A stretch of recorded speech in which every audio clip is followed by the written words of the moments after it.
content of this video does not apply to 0.0000000001% bosses of this universe. Hello, क्या बोलती public.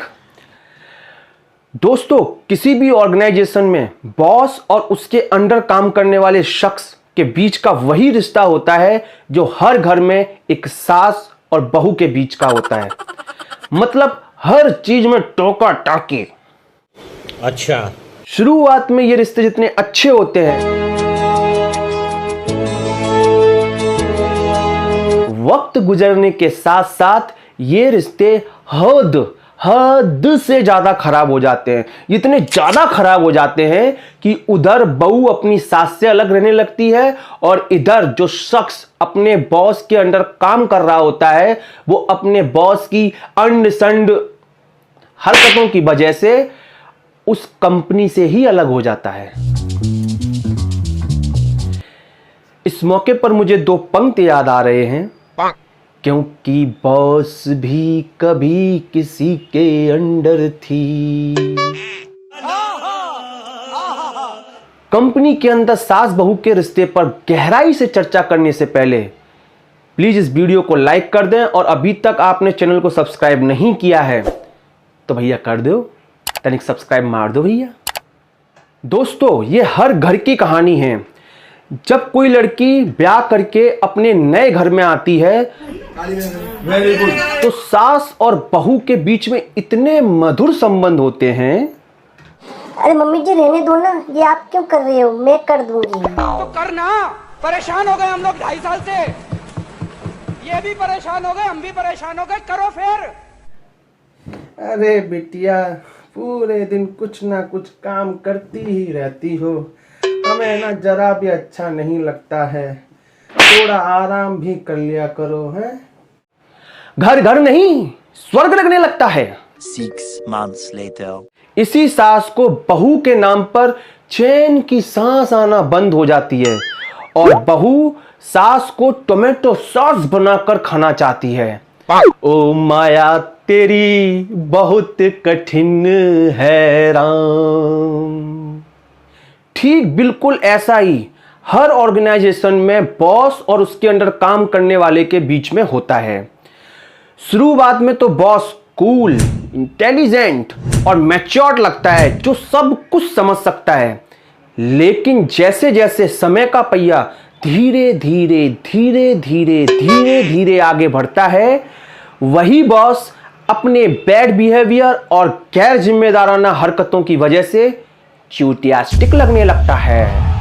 उसी तरह boss को भी उसके अंडर काम करने वाला शुरुआत में तो काफी अच्छा और मेहनती लगता है, लेकिन एज यूजुअल कुछ समय बीत जाने के बाद उसके अंडर काम करने वाला निडर और चाटने वाला नहीं, गौर करिए, चाटने वाला नहीं होने की वजह से वो शख्स बॉस को यूजलेस लगने लगता है। हाँ, तुम्हें कुछ बोलना है? भौंको। हाँ भैया, मुझे एक बात समझ नहीं आते हैं कि इतने सारे ब्रह्मांड हैं, इन सारे ब्रह्मांड में से एक हमारो ब्रह्मांड है। वो ब्रह्मांड में इतने सारे ब्लैक होल्स हो गए, गैलेक्सीज हो गए, उसमें से एक हमारी गैलेक्सी है मंदाकिनी, मिल्की वे गैलेक्सी। और गैलेक्सी में इतने सारे स्टार्स हैं, प्लैनेट्स हैं। वहाँ में भैया हमारा प्लैनेट है पृथ्वी। और जब पृथ्वी पे इतने सारे देश हो गए और इतने सारे देश में से एक हमारा देश है भारत, और इस भारत में इतने सारे राज्य हैं। अबे जल्दी बोल, कल सुबह पनवेल निकलना है। और इन राज्य में छोटे बड़े शहर होते हैं, जिला होते हैं, कस्बा होते हैं। उसके किसी गली कूचे में रहते हैं जब बॉस। ये बड़ी अच्छी बात कही आप। जो कि किसी कंपनी के छोटे से डिपार्टमेंट को संभाल रहा है और जाको एटीट्यूड भैया, अपने नीचे काम करने वालों को तो इंसान ही ना समझते है। तमीज से बात करना का होता है जाए पता ही ना है। और कबू कबू तो जाए ऐसो लगते कि जय भगवान है, अन्नदाता जय है। क्योंकि हर छोटी छोटी बात पे जब बॉस का एक ही फेवरेट डायलॉग होता भैया, तेरी जॉब खा जाऊंगा। चुप कर बे कुत्ते। जे बॉस भूल चुको है कि जे अनंत ब्रह्मांड में सब कुछ देन वालो और सब कुछ लेन वालो एक किच है, ओनली वन। तेरी औकात क्या है झंडू बाम, समझे? समझ में आई कि लगा ये कंटाप पे। दम तो है लौंडे की बात में। नमस्कार दर्शकों, मैं अमित गुप्ता आपका स्वागत करता हूं हमारे बकलोल स्टूडियो में। आइए जानते हैं कि बॉस शब्द की उत्पत्ति कहां से हुई और इसका क्या मतलब होता है। इसी विषय पर बात करने के लिए हमारे बकलोल स्टूडियो में मौजूद हैं बहुत ही फालतू की बात करने वाले और समय समय पर कई मंचों पर गालियों से सम्मानित जाहिल साहब। आपका बहुत बहुत स्वागत है हमारे स्टूडियो में।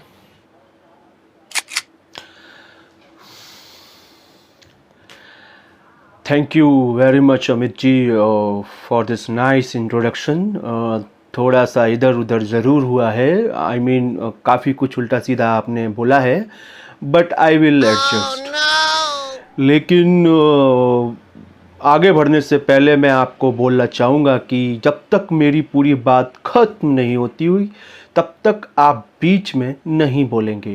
वाह बेटा, लगता है तुम गू खा के ही मानोगे। वेल, बॉस एक बहुत ही इंटरेस्टिंग टॉपिक है। आज की जनरेशन इसको काफ़ी जानना चाहती है कि ये किस तरह की बीमारी है जो हमारे समाज में दिन पर दिन फैलती ही जा रही है। मैंने इस पर काफ़ी रिसर्च और बहुत सारा अध्ययन किया है, जिससे मुझे यह जानकारी जो प्राप्त हुई है वो इस तरह की है कि आज से तकरीबन 3,500 साल पहले, यानी कि 1500 BC में एक बहुत ही प्रसिद्ध लेखक हुए थे हमारे रुकमत दास।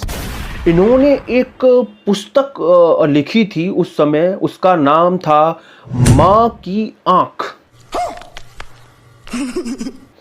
इस माँ की आँख नामक पुस्तक में बॉस की उत्पत्ति के बारे में पेज नंबर 12 और पैरा नंबर 2 पर बताया गया है कि एक समय पर एक कुत्ता और एक सांप दोनों ही आपस में झगड़ा कर रहे थे। ये तकरीबन आज से 4000 साल पहले की बात है, बट उन्होंने ये अपनी पुस्तक में आज से 3500 साल पहले लिखा है। मतलब 500 साल का कुछ डिफरेंस है इसमें। तो कुत्ता कर रहा था भौं, सांप कर रहा था श्श। और ये जो वाक्या है, मैं खुद, आप सोचिए मत, मैं खुद ये वाक्या आज से 4000 साल पहले खड़े होकर एक पेड़ के पीछे से देख रहा था। और अभी तो रुको, क्लाइमैक्स अभी बाकी है। एक्चुअली मैं आपको और दर्शकों को यहाँ पर बताना चाहूँगा कि ये जो मेरा पुनर्जन्म है वो 32,000वां पुनर्जन्म है। और जिस समय ये वाक्या कुत्ते और सांप के बीच में हो रहा था वो मेरा आई थिंक 64th या 65th पुनर्जन्म था। तो अमित जी, मैं बैक टू द टॉपिक आता हूँ। वो जो कुत्ता था वो भौं और जो सांप था वो भौं भौं।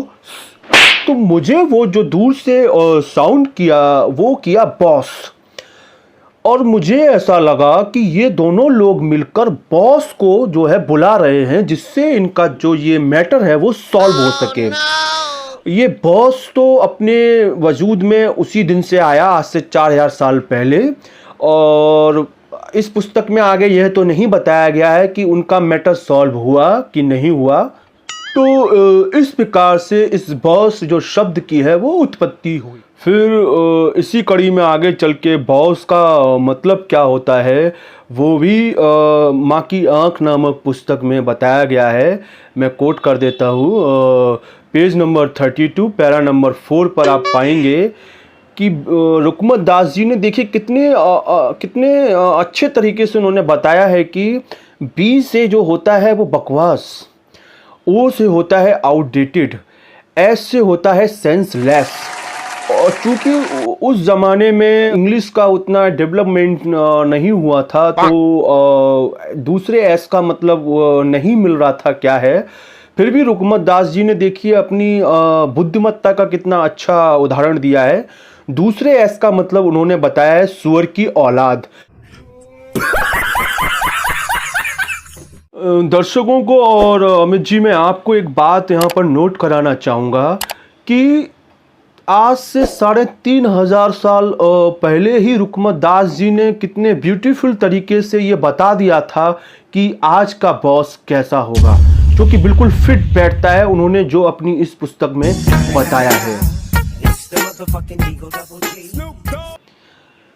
बट आज के जो कुछ मॉडर्न ऑथर हैं उन्होंने भी बॉस जो शब्द है उसको रीडिफाइन किया है। उन्होंने बॉस शब्द का मतलब बताया है be on safe side, which is again factually correct. And then Amit ji इसी माँ की आंख नामक पुस्तक में page number 64 and para number 12 पर ये बॉस के इंटरेस्ट के बारे में बताया गया है। रुकमत दास जी लिखते हैं बॉस को 2 तरह के लोगों में बहुत ज़्यादा इंटरेस्ट होता है। पहला जो होता है वो होती है लड़की। लड़की ज़रूरी नहीं है वो चाटू हो या ना हो, उसका जो है लड़की ही होना काफ़ी होता है। इसमें जो दूसरा इंटरेस्टिंग फैक्टर बताया गया है वो है लड़का, जिसका चाटू होना मैंडेटरी है। तो दर्शकों आप देख सकते हैं बॉस को 2 ही तरह के लोग पसंद आते हैं, एक लड़की और दूसरा चाटू लड़का। कितनी ही सुंदर बात रुकमत दास ने आज से 3500 साल पहले लिख दी।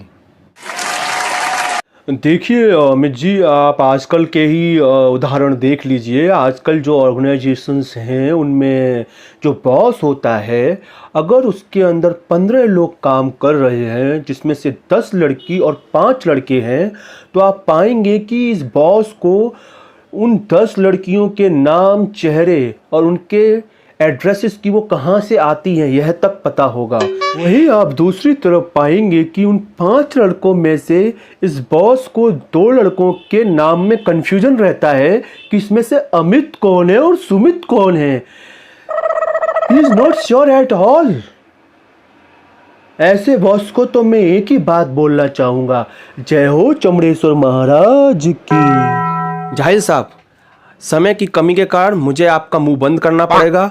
बहुत बहुत धन्यवाद, आपने बॉस के बारे में इतनी डिटेलिंग में जानकारी दी जिससे मेरे और मेरे दर्शकों के ज्ञान में काफ़ी इजाफा हुआ होगा। लेकिन कमाल है, कितनी फालतू की बात करते करते आप कितना सारा सच बोल जाते हैं। बहुत बहुत धन्यवाद। धन्यवाद अमित जी। वापस अपने शो पे मत बुलाना, बता रहा हूं मैं। बॉस की इन्हीं हरकतों की वजह से लड़की और चाटू लड़के तो कंपनी में आगे ग्रोथ करते हैं, लेकिन मेहनती, निडर और ना चाटने वाले लोगों को हताशा और निराशा का सामना करना पड़ता है। पर एक बात फैक्ट है, लाइफ में लॉन्ग टर्म में ना चाटने वाले लोग ही सिर्फ आगे ही नहीं बढ़ते बल्कि सक्सेस की नई नई बुलंदियों को छूते हैं।